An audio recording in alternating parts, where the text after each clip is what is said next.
السلام علیکم۔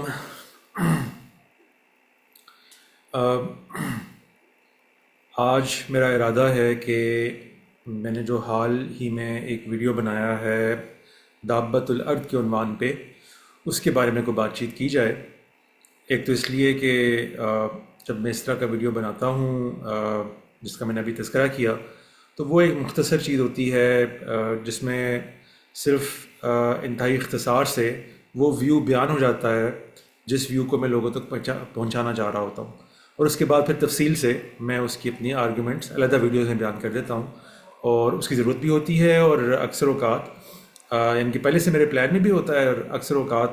اس کا فائدہ یہ بھی ہوتا ہے کہ بعد میں کچھ سوالات موصول ہوتے ہیں لوگوں کی طرف سے، یا کچھ سجیشنز آتی ہیں، ان کو بھی میں بیچ میں پھر ایڈریس کر سکتا ہوں۔ تو اس کے ساتھ بھی ایسے ہی ہوا ہے دابت الارض پہ۔ اس سے پہلے میں نے نہایت ایک تفصیلی ویڈیو بنایا تھا جس میں بنیادی طور پہ صرف یہ بات لوگوں کو سمجھانا چاہ رہا تھا کہ دابت الارض بائبل کی ایک اصطلاح ہے، اور اس کا جو مطلب ہے بائبل کے اس استقصاء سے جو ہمیں پتہ چلتا ہے وہ کیا ہے، وہ میں نے اس ویڈیو میں بتا دیا۔ تو اس ویڈیو میں جو میں نے حال میں ریلیز کیا تھا، اس میں نے اپنی رائے پھر فائنلی دی ہے، کہ جس میں نے بتایا ہے کہ اس کا مصداق کیا ہے۔ یعنی یہ بات تو میں پہلے سمجھا چکا تھا کہ اس سے مراد کیا ہوتی ہے بالعموم جب اللہ تعالیٰ اس کا استعمال فرماتے ہیں، اور اس دفعہ پھر میں نے اس کا اطلاق کر کے لوگوں تک پہنچایا ہے کہ میری رائے میں اس کا مصداق یہ بنتا ہے۔ یقیناً جس طرح میں نے آپ کو بتایا کہ وہ ویڈیو مختصر تھا، اس میں وہ تمام احادیث تفصیل سے یا جو ایک آیت کو لوگ اس سے لنک کرتے ہیں وہ ڈسکس نہیں ہو پائی تھی۔ اس کو آج ڈسکس کر لیتے ہیں، لیکن میرا بنیادی طور پہ یہ ویڈیو جو ہے یہ 3 حصوں پر مشتمل ہوگا۔ ایک حصہ جو ہے وہ قرآن پاک کی اس آیت کو ہم موضوع بحث بنائیں گے جس آیت میں بالعموم ہمارے مفسرین نے سمجھا ہے کہ یہ اسی دابت الارض کا ذکر ہے جس کے اوپر میں نے ویڈیو بنایا ہے، جو قیامت سے پہلے ایک نشانی ظہور پذیر ہونی ہے۔ تو اس کے بارے میں بات کر لیتے ہیں پہلے حصے میں۔ دوسرے حصے میں پھر ڈسکس کرتے ہیں کہ بعض علماء نے اس کے بارے میں میرے سے ملتی جلتی رائے دی ہے نتیجے کے اعتبار سے، جن میں عمران حسین صاحب کا نام آتا ہے۔ تو ان کی رائے کو ڈسکس کر لیتے ہیں کہ وہ اس کو کس زاویے سے دیکھتے ہیں، اور میں نے اگر ان کا تذکرہ نہیں کیا تو کیوں نہیں کیا، اور اس پر کچھ مختصر سے ہم بات کر لیں گے۔ اور تیسرے حصے میں پھر ہم آتے ہیں، میں اپنی رائے کے اوپر آؤں گا کہ میری رائے کی ایگزیکٹلی کیا ریزنز ہیں، اور اس کو کیا، کیونکہ عام طور پہ میں نے آپ کو جس طرح پہلے اپنے ویڈیو میں بتایا تھا دابت الارض کے بارے میں کچھ تفصیلات ہمیں نہیں ملتی، یعنی جتنے کانفیڈنٹ ہم ہو سکتے ہیں دجال اور عیسیٰ علیہ السلام کے معاملات کے بارے میں، یا ایون یاجوج ماجوج کے معاملات کے بارے میں، اس طرح کی تفصیلات ہمیں دابت الارض کے بارے میں نہیں ملتی۔ یہ ہماری بدقسمتی ہے۔ نبی صلی اللہ علیہ وسلم نے یقیناً اس کے بارے میں کچھ مستند چیزیں ارشاد فرمائی ہوں گی، لیکن وہ ہم تک مستند طریقے سے پہنچ نہیں سکیں، وہ ضعیف روایات کے ذریعے سے پہنچی ہیں۔ اس میں ہمیں نہیں معلوم راویوں کا کتنا فہم داخل ہو گیا ہے، الفاظ کتنے آگے پیچھے ہو گئے ہیں، کیا معلوم لوگوں نے اپنی ذہن سے کچھ چیزیں بنا لی ہوں وہ بھی بیچ میں داخل ہو گئی ہوں، اس لیے ہم کوئی مستحکم بات اس کے بارے میں نہیں کر سکتے۔ لیکن میں وہ ساری آراء پھر آپ کے سامنے رکھ دوں گا کہ میرا ذہن کس کس پروسیس سے گزرا ہے، اور محض پروبیبلٹی کی بنیاد پہ میں اگر اس رائے تک پہنچا ہوں تو کیوں پہنچا ہوں، اور اس کے مقابل میں اور کیا کیا آ رہا ہے جن کو میں بالکل کنسیڈریبل سمجھتا ہوں، اور ان کے اوپر بھی غور ہونا چاہیے، اور اپنا سارا جو ہے نا آرگیومنٹ آپ لوگوں کے سامنے رکھ دوں گا کہ میرا یہ آرگیومنٹ کیوں بنا ہے۔ پہلے حصے پہ چلتے ہیں۔ بہت لمبا ویڈیو بنانے کا ارادہ نہیں ہے میرا، اس کا ایک حصہ تو یقیناً میں یوٹیوب کے لیے بنا رہا ہوں، اور باقی تفصیلات یقیناً باقی میری آڈینس کو یوٹیوب پہ خاص نہیں ہے، تو میں پیٹریون پہ ڈال دوں گا۔ جو میرے ریگولر آڈینس ہے، جو میرے ممبرز بھی ہیں، وہ وہاں پر اس کی تفصیلات جان سکتے ہیں۔ چلیں شروع کرتے ہیں جی۔ یہ پہلے آپ کو نظر آ ہی رہا ہے، میں نے وہ آیت کھولی ہوئی ہے قرآن پاک کی، سورۃ النمل میں یہ آیت آتی ہے، آیت نمبر 82، جو پڑھ لیتے ہیں اس کو۔ اعوذ باللہ من الشیطان الرجیم، بسم اللہ الرحمن الرحیم۔ وَإِذَا وَقَعَ الْقَوْلُ عَلَيْهِمْ أَخْرَجْنَا لَهُمْ دَابَّةً مِّنَ الْأَرْضِ تُكَلِّمُهُمْ أَنَّ النَّاسَ كَانُوا بِآيَاتِنَا لَا يُوقِنُونَ۔ اور جب ہمارا قول، ہماری کہی ان پر واقع ہو جائے گی، ان پر علیہم اخرجنا لہم دابۃ من الارض، تو ہم نکالیں گے ایک حیوان، ایک جانور زمین میں سے ان کے لیے، تکلمہم، جو ان سے کلام کرے گا یا جو ان پر شہادت دے گا۔ آگے ہم دیکھ لیتے ہیں اس کے مختلف معنی کیوں ہیں۔ ان الناس کانوا بآیاتنا لا یوقنون، یہ اس سبب، یا وہ کہے گا کہ لوگ ہماری آیات پر یقین نہیں رکھ رہے ہوں گے۔ دونوں طریقے سے ترجمہ کیا گیا، تو اس کو بھی ہم تفصیل سے دیکھتے ہیں، لیکن آیت کو تفصیل سے دیکھنے سے پہلے ہم ذرا اس کے مختلف مطالب ایک دفعہ دیکھ لیتے ہیں جو مختلف ہمارے مفسرین نے کیے ہیں، صرف ترجمے کی حد تک، تاکہ آپ کو پتہ چل سکے کہ اس کے اگر ترجمے میں کوئی تنوع ہے تو کیوں ہے۔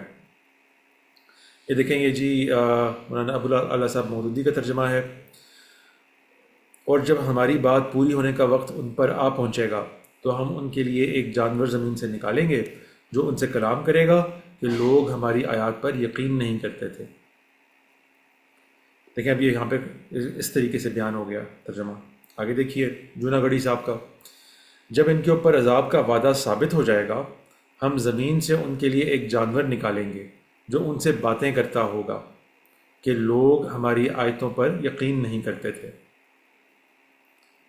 جلندری صاحب کا دیکھیے، اور جب ان کے بارے میں عذاب کا وعدہ پورا ہوگا تو ہم ان کے لیے زمین میں سے ایک جانور نکالیں گے جو ان سے بیان کر دے گا، اس لیے کہ لوگ ہماری آیتوں پر ایمان نہیں لاتے تھے۔ اور جب ان پر یہ ہے جی اب بیان القرآن کا ہے ڈاکٹر اسرار صاحب کا، مجھے نہیں معلوم یہ ایگزیکٹلی کمپائل کیسے کیا گیا ہے، غالباً ان کی ویڈیو سے ہی کمپائل کیا گیا ہوگا۔ اور جب ان پر ہماری بات واقع ہو جائے گی تو ہم نکالیں گے ان کے لیے زمین سے ایک جانور جو ان سے کلام کرے گا کہ لوگ ہماری نشانیوں پر یقین نہیں رکھتے تھے۔ اور یہ تفسیر عثمانی سے ہے جناب محمود الحسن صاحب کا۔ اور جب پڑ چکے گی ان پر بات نکالیں گے ہم ان کے آگے ایک جانور زمین سے ان سے باتیں کرے گا، اس واسطے کہ لوگ ہماری نشانیوں کا یقین نہیں کرتے تھے۔ آپ کو ترجمے سے اندازہ ہو گیا ہوگا کہ اس کو لوگ قدرے مختلف طریقے سے دیکھ رہے ہیں اس آیت کو۔ تو پہلے صرف آیت کا ہم براڈ در و بست دیکھتے ہیں تو آپ کو پتہ چل جائے کہ اس میں ایکچولی اختلاف کے مواقع کتنے ہیں، تاکہ پھر میں جب بات لنک کروں گا پوری صورت سے تو آپ کو سمجھ آ سکے۔ دیکھیں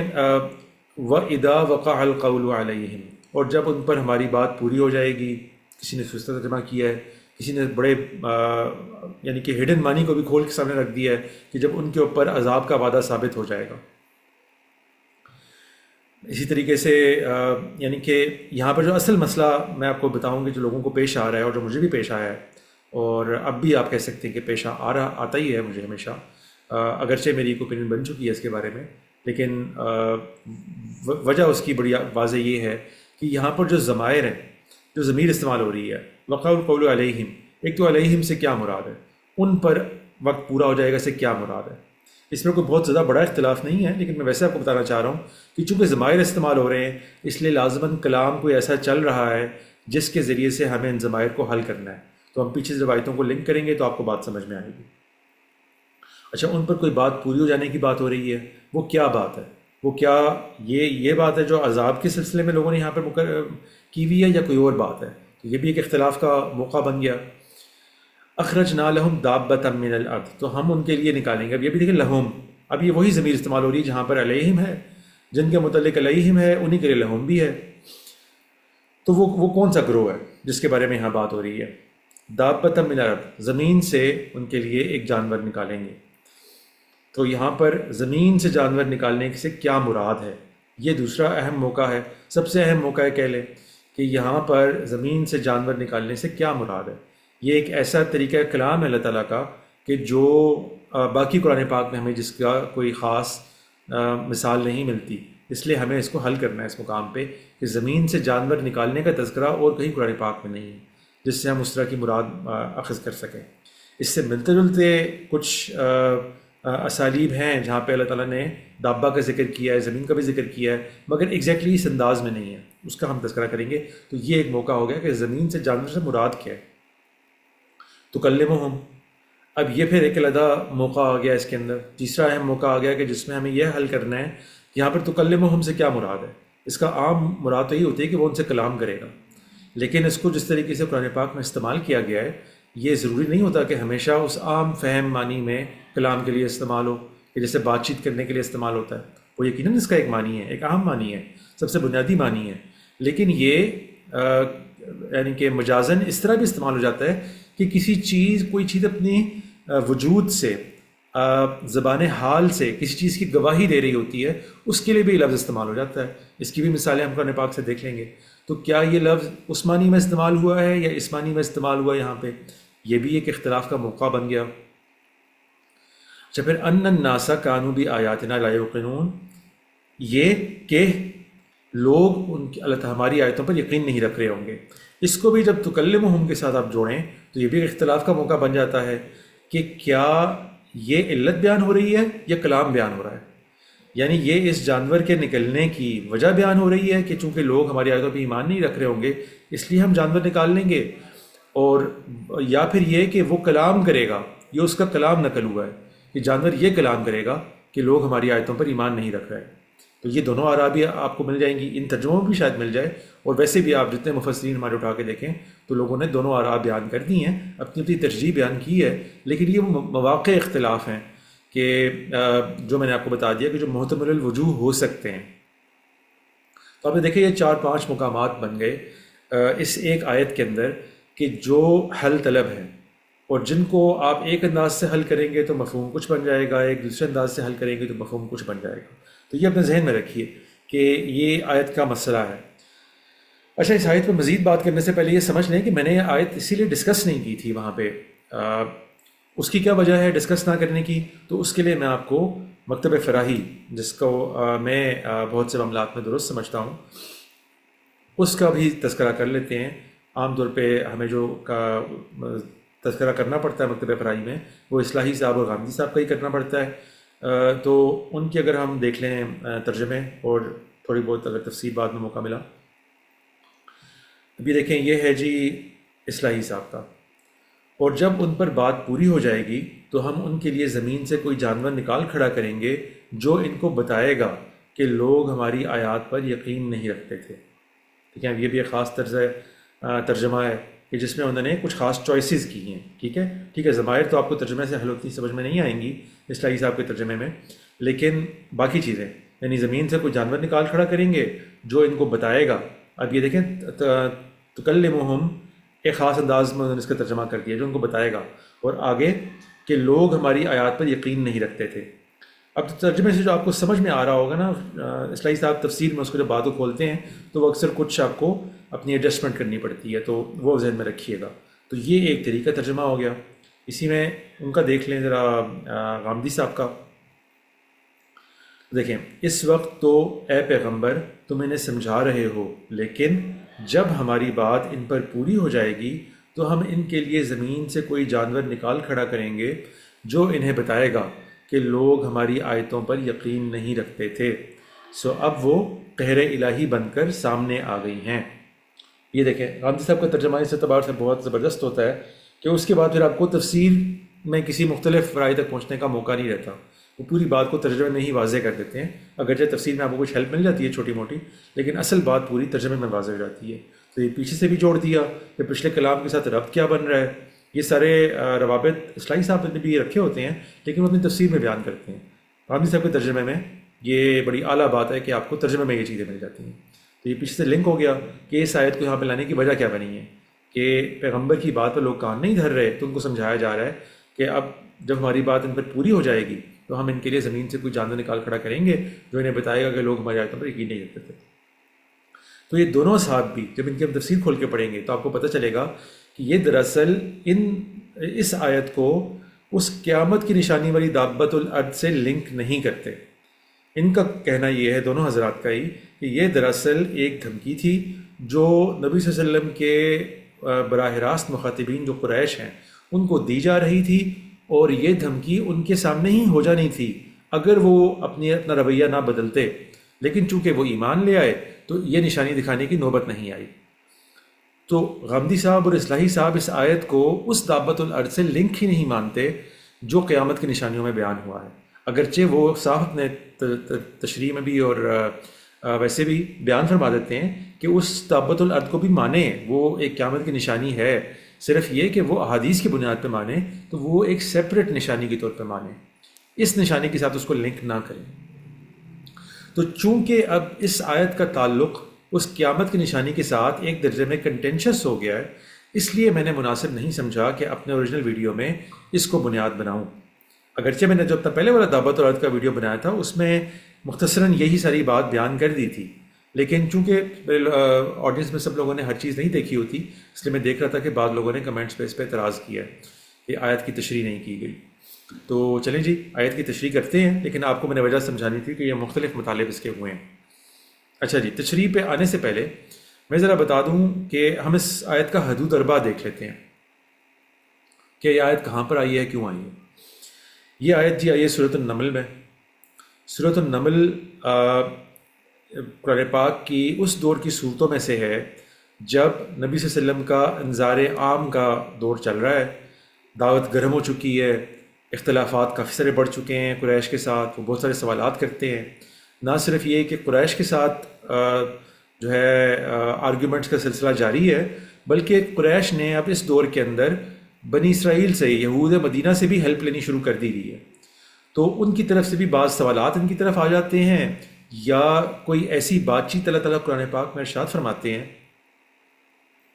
کہ جس سے پتہ چلے کہ ان کی طرف بھی کوئی خطاب کا رخ جا رہا ہے۔ یہ ایک ایسا موقع ہے جس میں اسی لیے آپ کو صورتیں اس انداز کی ملیں گی جس میں کلام شروع تو پوری بنا جو اٹھائی ہے صورت نے وہ قریش کے ساتھ یا مشرکین مکہ کے ساتھ خطاب کی اٹھائی ہے، مکی صورت ہے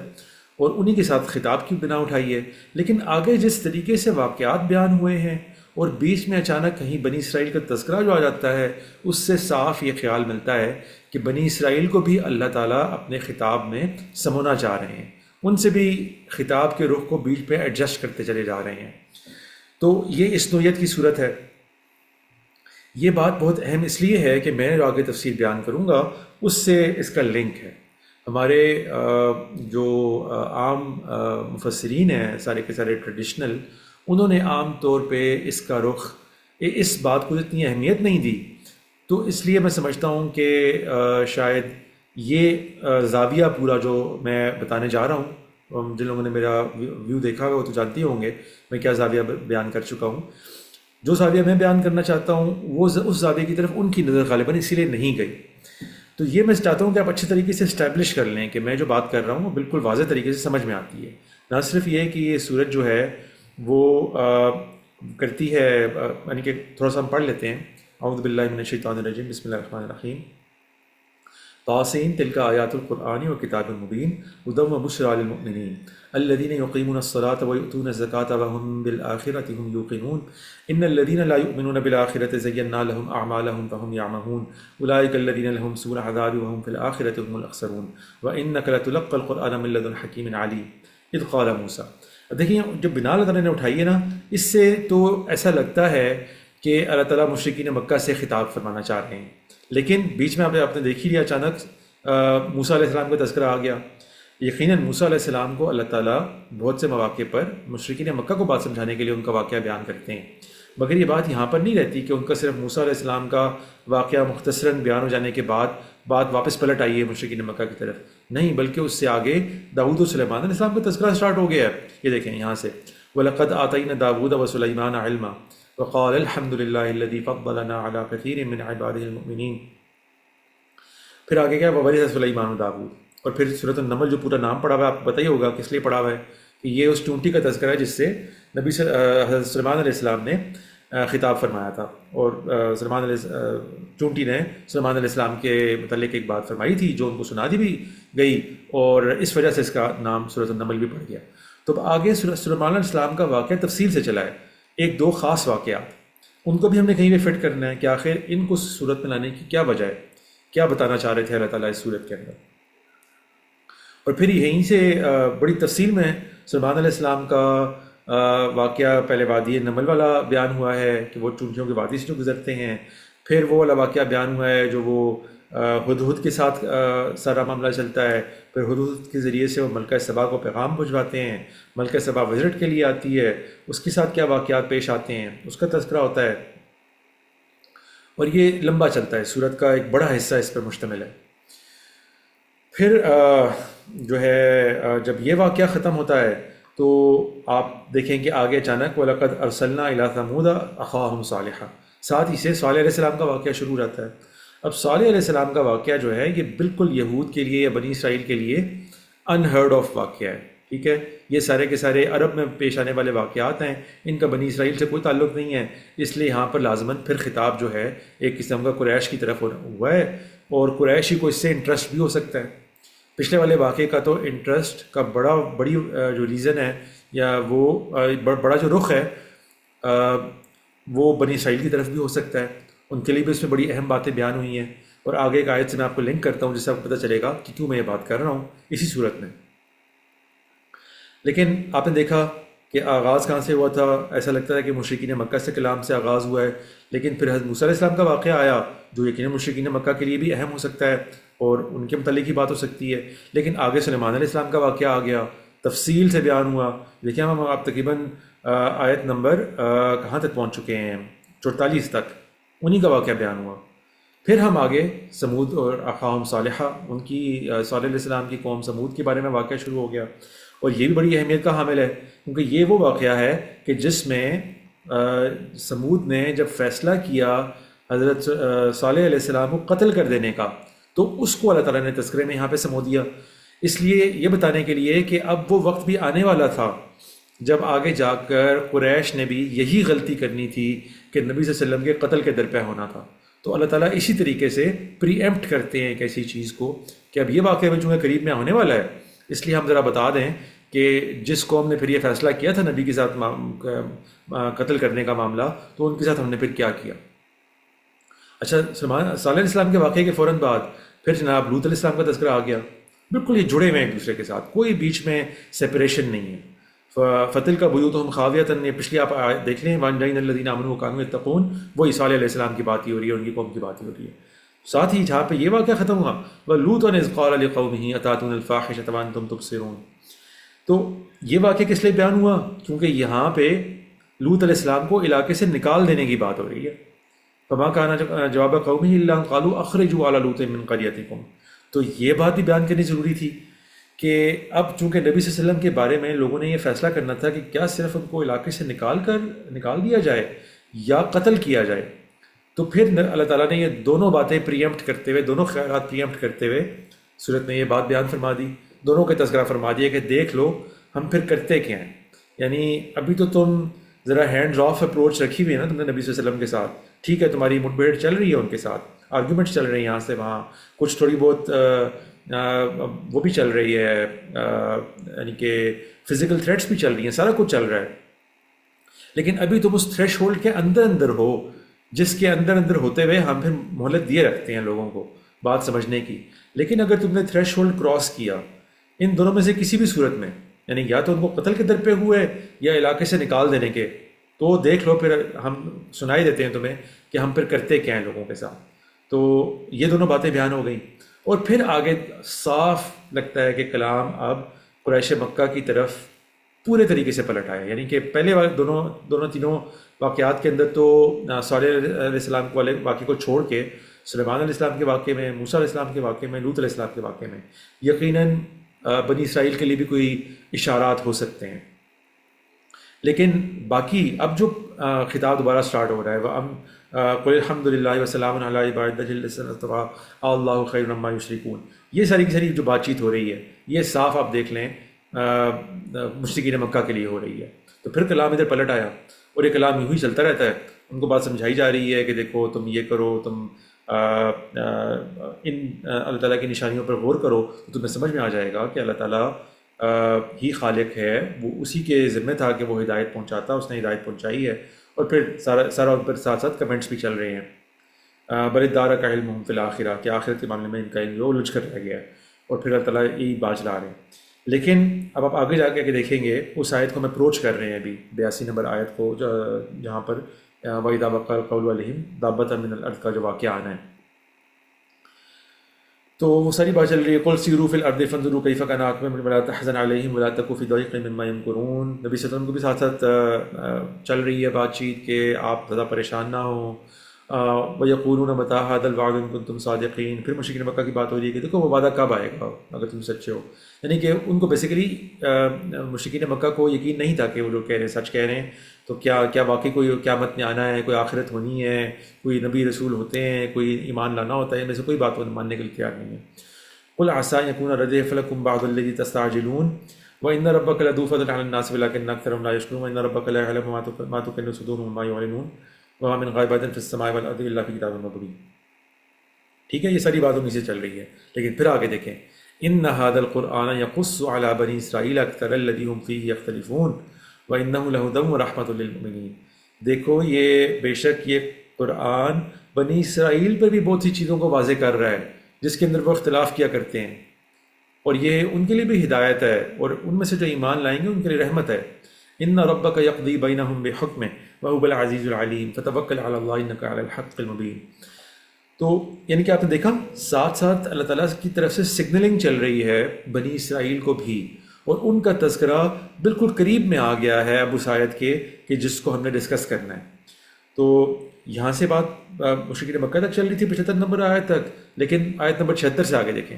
ان هذا القرآن يقص على بني اسرائيل اكثر الذي هم فيه يختلفون وانه لهدى ورحمة للمؤمنين ان ربك يقضي بينهم بحكمه وهو العزيز العليم فتوكل على الله انك على الحق المبين انك لا تسمع الموتى ولا تسمع الصم الدعاء اذا ولوا مدبرين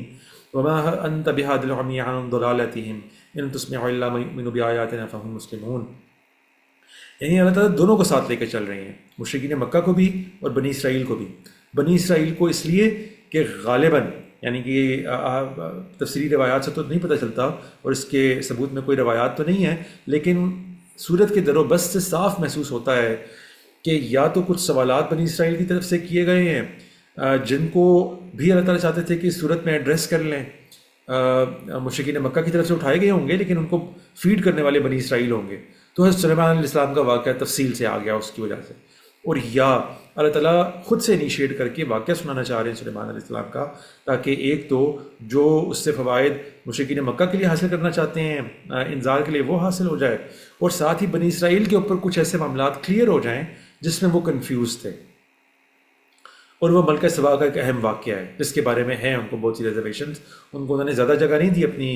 بائبل میں، اپنی ورژن آف اولڈ ٹیسٹمنٹ میں، لیکن ایتھیوپین بائبل میں آپ کو بڑی تفصیل سے مل جائے گا. ملکہ سبا کی بڑی ایک سینٹرل حیثیت ہے وہاں پر، اور اس سے بھی قرآن پاک کے بعض مقامات کے عقدے حل ہوتے ہیں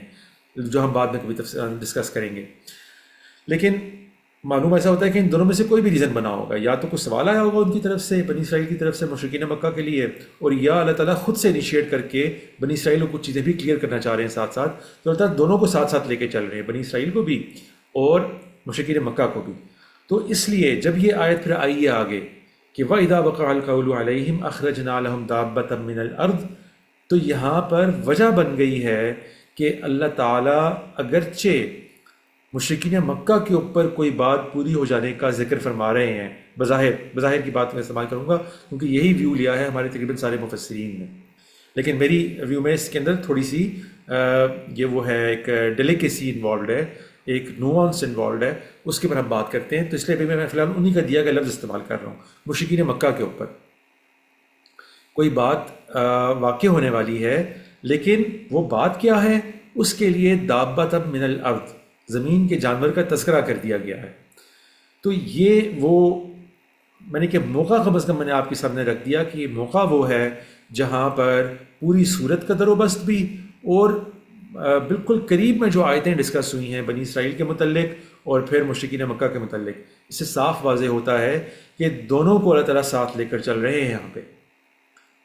مشرکین مکہ کو بھی اور بنی اسرائیل کو بھی. اس کو ذہن میں رکھنا ضروری ہے. تو آگے جا کے بات سمجھ میں آئے گی جو میں نے پھر اپنا ویو دینا ہوگا. یہ خالی میں نے ایک حدود اربع سمجھانا تھا اس آیت کو ڈسکس کرنے سے پہلے. امید آپ کو سمجھ میں آ گیا ہوگا. سلیمان علیہ السلام کے واقعے میں آپ جا کے دیکھیں تفصیل سے، پوری وادی نمل کا واقعہ بیان ہو گیا. اس کے بعد ہدہد والا، ملکہ سبا کو خط بھیجنے والا، ان کو بلانے والا، اسی میں وہ مشہور آیتیں بھی آتی ہیں جس میں ملکہ سبا کا تخت لا کر ایک جو ہے جس کو اللہ تعالیٰ نے ایک علم دیا تھا کتاب کا، اس نے لا کے رکھ دیا۔ عفریت کا تذکرہ آیا وہیں پہ، پھر اسی کے اندر شیش محل کا تذکرہ بھی آ گیا، جو ان کے پہلے ان کا جو تخت تھا اس کا حلیہ بگاڑ دیا تاکہ پہچان سکے ملکہ سبا اور ایمان لا سکے اس کے نتیجے میں، اور پھر شیش محل کا تذکرہ بھی آ گیا۔ تو اس آیت پر بات کرنے سے پہلے میں خالی آپ کو یہ واضح کر دوں کہ بنی اسرائیل کی جو میں نے بات کی کہ ان پر بھی کچھ چیزیں اس میں کلیئر ہو سکتی ہیں، اس کی میرے کہنے کی کیا وجہ ہے۔ تو آپ جب بائبل کا مطالعہ کرتے ہیں تو آپ کو پتہ چلتا ہے کہ حضرت سلیمان علیہ السلام کے واقعات ہوں یا اور انبیاء کے واقعات ہوں، بعض اوقات تو آپ کو بائبل میں نہیں ملتے، وہ آپ کو لیجنڈ آف دا جوز میں ملتے ہیں، یعنی جو ان کے ہاں تاریخی روایات ہوتی ہیں اس میں ملتے ہیں۔ حضرت سلیمان علیہ السلام کے متعلق بہت سی باتیں آپ کو تاریخی روایات میں ملتی ہیں، بائبل میں اس کو حصہ جگہ نہیں بنا سکی۔ تو اس صورت کے اندر بیان ہونے والی بھی بہت سی ایسی چیزیں ہیں جو آپ کو بائبل میں نہیں ملیں گی۔ ایک جنرل تذکرہ آپ کو مل جائے گا ملکہ سبا کا وہاں پہ اور ان کے وزٹ کا، لیکن یہ ڈیٹیلز نہیں ملیں گی۔ ایک تو وادی نمل میں جو گفتگو ہوئی ہے یہ آپ کو صرف لیجنڈز میں ملیں گی، یہ آپ کو بائبل میں نہیں ملے گی۔ لیجنڈ میں بالکل ایسی ہی مل جائے گی جیسے قرآن پاک میں آلموسٹ بیان ہوئی ہے، معمولی سا، چونکہ اللہ تعالیٰ نے اپنا ورژن بیان کرنا ہوتا ہے جو حقیقت والا ورژن ہوتا ہے، اور ہم تک لیجنڈ جو پہنچے ہیں وہ یعنی کہ وہ پتہ ہی ہے جس طرح روایات پہنچتی ہیں اسی طریقے پر پہنچی ہیں، تو اس میں یقیناً کچھ نہ کچھ معمولی ایڈجسٹمنٹ اللہ تعالیٰ سازت کرتے جاتے ہیں۔ تو وہ واقعہ بیان ہو گیا چونٹی والا۔ پھر ہدہد والا واقعہ جو ہے وہ بھی آپ کو بائبل میں اس طرح نہیں ملتا تفصیل سے، نہ ان کے خط ڈالنے والا واقعہ اور نہ ویسے جنرل جو پریڈ اسٹیٹ لے رہے تھے حضرت سلیمان علیہ السلام، یہ بھی آپ کو لیجنڈ سے مل جائے گا۔ تو وہ بھی یہاں پہ بیان ہو گیا۔ پھر ملکہ سبا کے آنے کا، پھر جو جن کے ساتھ جو بات چیت ہوئی ہے وہ بھی آپ کو نہیں ملے گا بائبل کے اندر، اور ان کا تخت لانے والا سارا معاملہ۔ پھر جو بعد میں شیش محل والا معاملہ ہوا ہے وہ بھی آپ کو نہیں ملے گا بائبل میں، وہ آپ کو مل جائے گا لیجنڈز میں ڈیٹیل کے ساتھ، تلمود میں، ان کی تاریخ میں، مشنا وغیرہ میں، لیکن آپ کو بائبل میں نہیں ملے گا، اولڈ ٹیسٹمنٹ میں نہیں ملے گا، جس کو وہ تناخ کہتے ہیں، تناخ میں نہیں ملے گا۔ تو اب یہ باتیں بھی اللہ تعالیٰ ساتھ ساتھ واضح کرتے جا رہے تھے ان کو، تو اس لیے یہ سگنلنگ بھی بہت ضروری تھی، جو صاف لگ رہا ہے کہ یہ چونکہ وہ دور چل رہا ہے جس میں ابھی مسلمانوں کا خطاب براہ راست بنی اسرائیل کے ساتھ سٹارٹ نہیں ہوا، ابھی ہجرت میں کچھ وقت باقی ہے، لیکن اللہ تعالیٰ نے ان کو ساتھ ساتھ پازیٹیولی بیچ میں انکلوڈ کرنا شامل کر دیا ہے۔ یعنی اللہ تعالیٰ ہنٹ تو دیتے ہیں بعض اوقات کہ ٹھیک ہے بنی اسرائیل کے اندر بھی خرابیاں پیدا ہو گئی تھیں، لیکن ابھی اللہ تعالیٰ اس طرح، چونکہ خود بنی اسرائیل کھل کر نہیں آئے اپنے انکار میں، تو اللہ تعالیٰ بھی اس طرح کھل کر نہیں آیا ابھی تک ان صورتوں میں، لیکن سگنلنگ چل رہی ہے جو مکس نوعیت کی ہے، جس سے اگر بعد میں وہ اپنا رویہ صحیح رکھتے اور ایمان لانے کی طرف جاتے تو یہ آیتیں اور یہ اس طرح کی سگنلنگ کوئی نیگیٹو نہ قرار پاتی، لیکن چونکہ بعد میں وہ نیگیٹو ہو گئے اور انہوں نے کفر کر دیا، نبی صلی اللہ علیہ وسلم کا انکار کر دیا، تو اللہ تعالیٰ نے بھی پھر نیگیٹو ان کی باتیں بیان فرمائی ساری کھول کے، اور ان کے پھر خوب ان کو یعنی کہ چارج شیٹ بھی کیا جگہ جگہ۔ لیکن یہ وہ مواقع ہیں جہاں پر آپ کو مکس سی باتیں ملیں گی، ان کے متعلق نیوٹرل سی باتیں ملیں گی، صرف ان کے کچھ اسپیسیفکس اور پرکولیرٹیز اللہ تعالیٰ بتاتے جا رہے ہوں گے، لیکن نیگیٹیوٹی نہیں بتا رہے ہوں گے ابھی تک۔ تو یہ وہ مواقع چل رہے ہیں۔ امید ہے کہ میں جس طرح میرا ذہن کام کرتا ہے اس صورت کے بارے میں، امید ہے کہ آڈینس تک میں کچھ نہ کچھ بات پہنچا پایا ہوں گا۔ اب آتے ہیں جی آیت کی تفسیر کے اوپر۔ میں نے آپ کو کچھ ترجمے پڑھ کے سنا دیے تھے، یہ میں نے ساری تفاسیر کھولی ہوئی ہیں، ان کو آپ دیکھ سکتے ہیں، یہ ہماری پرانی تفاسیر ہیں، زمخشری کی الکشاف ہے، آپ دیکھ لیں، اس کے اندر بھی یہ میں صرف آپ کو ویو کرا رہا ہوں، آپ اس کو روک کر آرام سے دیکھ سکتے ہیں اپنے ٹائم پہ۔ اچھا، یہی پھر میں ابن عاشور کی مجھے بڑی پسند ہے، وہ بڑی تفصیل سے چیزوں کو ڈسکس کرتے ہیں، ہمارے قریب کے دور کے مفسر ہیں ٹونیسین، بڑے زبردست ان کی ڈیٹیلز ہوتی ہیں، تو وہ آپ دیکھ لیں، وہ بھی تقریباً وہی بات کریں گے جو میں آپ کو بتاؤں گا۔ اور پھر آپ امام راضی کی دیکھ لیں، تفسیر کبیر، اور آپ جتنے یہاں پر مفسرین بیان ہوئے ہیں نا، قرطبی سے لے کے طبری سے لے کے جتنے آپ نے پرانے ابن کثیر، ابن جریر، سیوطی، سب کی تفاسیر اٹھا کے دیکھ لیں، ایک ہی بات آپ کو کرتے ہوئے ملیں گے۔ تو وہ آپ اپنے ٹائم پہ دیکھتے رہیں، میں نہیں سمجھتا کہ مجھے ہر ایک ڈسکس کرنا چاہیے یہاں پہ، بلکہ کوئی بھی ڈسکس کرنے کی ضرورت نہیں، کیونکہ میں سمیرلی آپ کو بیان کرنا چاہتا ہوں کہ سب نے ہی تقریباً یہی تفسیر کی ہے کہ ان کے خیال میں حدیث میں جو دابت الارض کا تذکرہ قیامت کی نشانیوں کے طور پہ ہوا ہے، سبھی سمجھتے ہیں کہ اس آیت میں اسی کا تذکرہ ہے، کوئی بھی اس سے مختلف بات کرتا نظر نہیں آتا سوائے غامدی اور اصلاحی صاحب کے۔ ایون مودودی صاحب بھی یہی بات کرتے نظر آئیں گے آپ کو۔ تو وہ بات کیا ہے؟ وہ یہی ہے کہ وہ سمجھتے ہیں کہ یہاں پر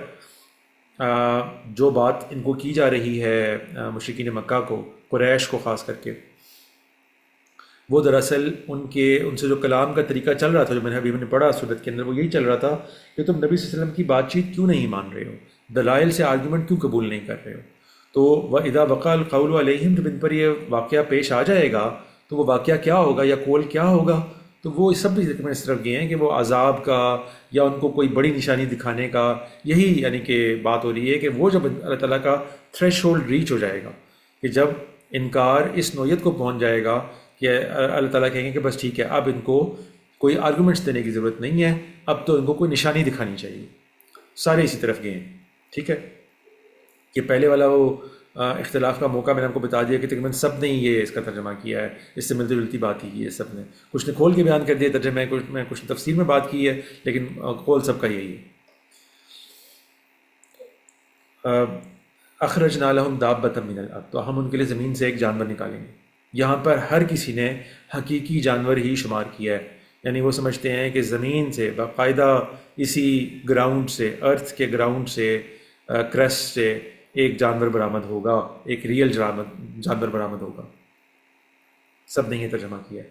اور پھر اس کو ان حدیث کی روشنی میں دیکھتے ہیں اس آیت کو، کہ اس حدیث میں جو نشانیاں وغیرہ بیان ہوئی ہیں وہ تمام قسم کی رتب و یابس روایات بھی اس میں لے آتے ہیں، ڈپینڈنگ آن کس طرح کے آپ مفسر کو دیکھ رہے ہیں۔ بعض وہ روایتیں بیان کر دیتے ہیں لیکن پھر ان پہ اپنی تنقید بھی بیان کر دیتے ہیں، صاف کہہ دیتے ہیں کہ بھئی یہ نہایت جو ہے وہ ضعیف احادیث ہیں، پھر ان کے اندر بڑا پراگندہ خیالات ہیں، ان پر غور کرنے سے کوئی فائدہ نہیں ہوگا، لیکن بہرحال وہ روایات ساری بیان کر دیتے ہیں۔ اس لیے سب ہی تقریباً یہی اس کا ترجمہ کرتے ہیں کہ جب ان پر وہ وقت پورا ہو جائے گا، ان کے اوپر ہمارا قول پورا ہو جائے گا، عذاب کا وعدہ راسخ آ جائے گا، یا کوئی بھی کسی بھی طریقے سے اس کو بیان کریں، یعنی کہ وہ وقت پورا ہو جائے گا جو آرگومنٹس دینے کا ہوتا ہے، تو ہم ان کے لیے زمین سے ایک جانور نکالیں گے، تو کلمہم، ان سے کلام کرتا ہوا، جو کلام کرے گا ان سے۔ کلام بھی آپ کو مختلف مفسرین مختلف بات کرتے مل جائیں گے، یعنی ایک یہ کہ وہ یہ کلام کرے گا، اور ایک یہ کہ گویا وہ اپنے وجود سے شہادت دے رہا ہوگا۔ یہ اصلاحی صاحب خاص کر سے اس جانب کی، اور حامدی صاحب بھی، کہ وہ گویا اپنے وجود سے یہ شہادت دے رہا ہوگا۔ ان الناس کانوا بآیاتنا لا یوقنون، اور اس میں آپ کو دونوں آراء مل جائیں گی، کہ بعض لوگ کہتے ہیں کہ یہ دراصل کلام ہوگا اس کا، کہ وہ یہ کلام کرے گا کہ لوگ ہماری آیات پر یقین نہیں رکھ رہے ہوں گے۔ اب ان لوگوں کے لیے یہ مسئلہ ہے کہ یہاں پر ضمیر جو استعمال ہوئی ہے وہ متکلم کی ہوئی ہے، بے آیاتنا، ہماری آیات، تو اس کو اس جانور کے قول کے طور پہ کیوں لے لیا جائے؟ تو اس کو پھر ایکسپلین اوے کرنے کے لیے بھی اپنے دلائل دے دیتے ہیں مفسرین، کہ جناب یہ اسی طریقے سے بیان ہو جائے گا جس طریقے سے فرشتے یا اور مخلوقات اللہ تعالیٰ کی طرف سے کوئی بات بیان کر دیتی ہیں، جس طرح کہ مثال کے طور پہ آپ سورۃ الکہف میں دیکھ سکتے ہیں کہ خضر کر رہے ہیں، وہ بعض باتیں اپنی طرف سے بیان کرتے ہیں، بعض باتیں صاف کہہ دیتے ہیں کہ ہم نے سمجھا، ہم نے جانا، وہ اللہ تعالیٰ کی طرف اس کو رجوع کر دیتے ہیں، تو وہ پھر اس طریقے سے اس کی تعویل کر لیتے ہیں۔ اور ایک گروہ آپ کو مل جائے گا مفسرین کا جو کہتا ہے کہ نہیں، دراصل یہ بڑی بعید کی تفسیر ہے، بلکہ آپ کو تو یہ بڑا واضح ہے اس حصے سے کہ یہاں پر علت بیان ہو رہی ہے، اس کا کلام بیان نہیں ہو رہا۔ علت یہ ہے کہ وہ جانور اس لیے سامنے آئے گا اور اس لیے کلام کرے گا کیونکہ، یا اس لیے شہادت دے گا کیونکہ لوگ ایمان نہیں لا رہے ہوں گے اللہ تعالیٰ کی آیت پہ۔ تو یہ گویا اللہ تعالیٰ کا کلام ہوا، اس جانور کا کلام نہ ہوا۔ اللہ تعالیٰ یہ فرما رہے ہیں کہ ہم اس لیے نکالیں گے اس جانور کو کیونکہ لوگ ہماری آیتوں پر یقین نہیں رکھ رہے ہوں گے۔ تو میں نے آپ کو بتا دیا وہ جتنے اختلاف کے مواقع تھے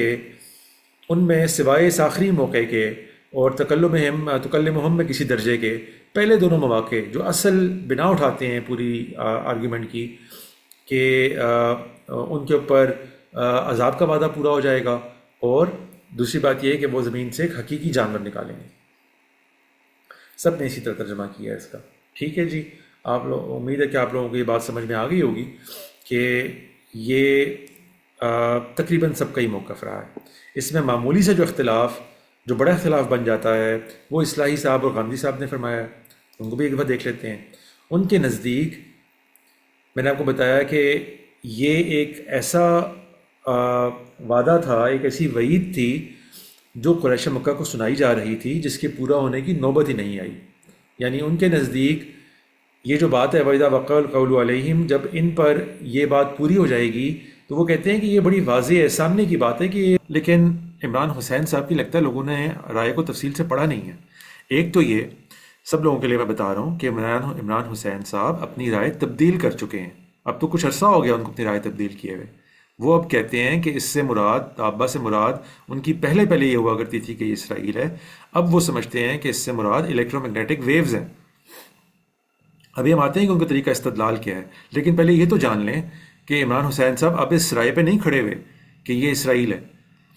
وہ کہتے ہیں کہ یہ الیکٹرو میگنیٹک ویوز ہیں. اب ہو سکتا ہے اس سے بھی آگے وہ موو کر گیا ہوں، میں کوئی ان کو بہت زیادہ اپنی ہیڈ لائٹس میں رکھتا نہیں ہوں، اس لیے کہ وہ بھی آکلٹ کے اوپر بلیو کرنے والے ایک شخص ہیں جو طلسماتی چیزوں کی انٹرپریٹیشن پہ یقین رکھتے ہیں اور انہیں کو بیان کر دیتے ہیں. اس لیے میرے لیے تو یہی ایک بہت بڑا ٹرن آف ہوتا ہے جب کوئی شخص بالکل الفاظ کے معروف مفاہیم سے ہٹ کے ان کو کھینچ تان کے طلسماتی انداز میں ایکسپلین کرنا شروع کر دے تو بس پھر میرے لیے وہ کوئی انٹرسٹ کا موقع نہیں رہتا، مقام نہیں رہتا، میں پھر اس سے ہٹ جاتا ہوں. تو میں ان کو اپنی اس میں نہیں رکھتا، ہیڈ لائٹ میں نہیں. ممکن ہے اب وہ مزید اپنی کوئی رائے چینج کر چکے ہیں، لیکن یہ جان لیں کہ انہوں نے یہ رائے قائم کیوں کی ہے. میں ابھی بہت زیادہ چونکہ وقت اس پہ لگا چکا ہوں، مزید میں آیات کے اندر نہیں جاتا، آپ کو زبانی بتا دیتا ہوں کہ دیکھیں وہ اس کو اس طرح لنک کر کے ڈرائیو کرتے ہی نہیں ہیں. یعنی کہ وہ یہ نہیں کہتے کہ دابا جو ہے وہ دراصل اس لیے اسرائیل ہے کیونکہ بائبل میں اللہ تعالیٰ نے بادشاہوں کو اور ریاستوں کو دابا کہا ہے تو ہمیں کوئی بادشاہ یا ریاست ہی چوز کرنی پڑے گی. وہ اس طرف نہیں گئے ہیں اور اس مقام سے انہوں نے نہیں نکالا اس چیز کو کہ اسرائیل دابا ہے. وہ جاتے ہیں ان طلسماتی مقامات کے تحت کی طرف جو ان کے نزدیک طلسماتی ہیں، جن کا دور دور تک کوئی تعلق دابت من الارض سے نہیں ہے. وہ جاتے ہیں جناب. اور اب آتے ہیں میں اپنے مصداق کی طرف کہ میری یہ رائے کیوں بنی ہے. اس سے پہلے جلدی سے صرف ایک نظر ڈال لیتے ہیں دانیل پہ. دانیل باب 7 ہے جس میں دانیل کی 4 حیوانوں کی رویا، ٹھیک ہے، یہ مختلف رویاؤں کا بیان ہے اس پورے چیپٹر میں. جلدی جلدی دیکھ لیں. شاہ بابل، اچھا پہلے تو چھوڑتے ہیں، حضرت بیسیکلی بیبیلونین کیپٹیوٹی کا واقعہ ہے جس میں دانیال علیہ السلام کو وہاں پر جیل میں بند کر دیا گیا تھا اور وہاں پر ان کو اللہ تعالیٰ نے مختلف رویا دکھائے. وہ کہتے ہیں کہ رویا دیکھی اور کیا دیکھتا ہوں کہ آسمان کی 4 ہوائیں سمندر پر زور سے چلیں اور سمندر سے 4 بڑے حیوان جو ایک دوسرے سے مختلف تھے نکلے. اس کو ذرا غور سے دیکھیں، 4 ہوائیں، ٹھیک ہے، آسمان کی 4 ہوائیں سمندر پر زور سے چلیں. یہ دراصل میں ساتھ ساتھ ہی بیان کرتا رہتا ہوں کہ زیادہ وقت ہو گیا اس ویڈیو کا کہ یہ جو ہم زمین کے چاروں اطراف جس طرح کہتے ہیں نا، زمینوں کے چاروں اطراف سے، اکناف عالم سے، یہ اس طرح کا ایک محاورہ ہے جو یہاں پہ استعمال ہوا ہے کہ زمین کے دور دور کے علاقوں سے اللہ تعالیٰ یہ بات کر رہے ہیں. اور سمندر سے 4 بڑے حیوان جو ایک دوسرے سے مختلف تھے نکلے. اب 4 بڑے حیوان نکلے ہیں اور سمندر سے نکلے ہیں، ٹھیک ہے، تو یہ سمندر سے نکلے ہیں. اور یہ اس کا مطلب کیا ہے یہ ہم آگے جا کے ڈسکس کرتے ہیں. پہلا شیر ببر کی مانند تھا اور عقاب کے سے بازو رکھتا تھا اور میں دیکھتا رہا جب تک اس کے پر اکھاڑے